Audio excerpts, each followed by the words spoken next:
हमारे चैनल में आपका स्वागत है। एक गांव में एक किसान था। किसान एक दिन अपने अनाज की कोठी में काम कर रहा था। काम करते करते उसकी घड़ी कहीं खो गई। उसने कुछ देर तक अपनी घड़ी को ढूंढा, घड़ी नहीं मिली। मायूस हो गया, और मायूस होना सही भी था। उस घड़ी को किसान के पिताजी ने उपहार स्वरूप दी थी। उस घड़ी से किसान का काफ़ी लगाव था। एक बार फिर अपनी घड़ी को ढूंढने की कोशिश करने लगा। अनाज की कोठी में बहुत देर ढूंढने के बाद भी घड़ी नहीं मिली। हताश होकर कोठी से बाहर आया। उसने देखा बाहर कुछ बच्चे खेल रहे हैं। उसके दिमाग में आइडिया चलने लगा। किसान ने सोचा, मैं अकेला अब तक ढूंढ रहा था, क्यों न इन बच्चों को भी घड़ी ढूंढने में लगा दूं। उसने घड़ी ढूंढने के बदले बच्चों को इनाम देने के लिए कहा। बच्चे इनाम के लालच में तुरंत मान गए।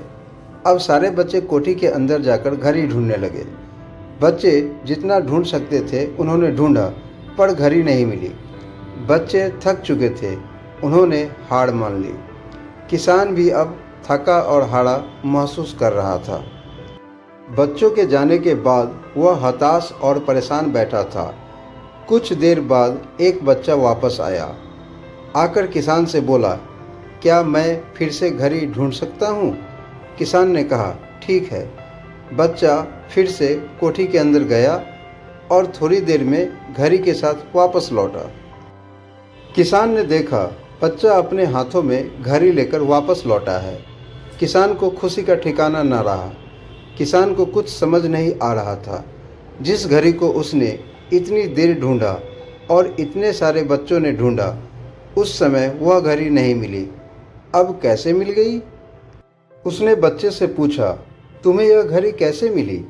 बच्चे ने कहा, कोठी के अंदर जाकर वह एक जगह पर खड़ा हो गया और शांत वातावरण में घड़ी की टिक टिक सुनाई पड़ रही थी।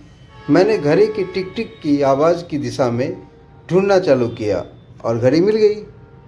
किसान ने बच्चे को पुरस्कार दिया और हृदय से आभार व्यक्त किया। अब किसान खुश था, उसे उसकी घड़ी मिल चुकी थी।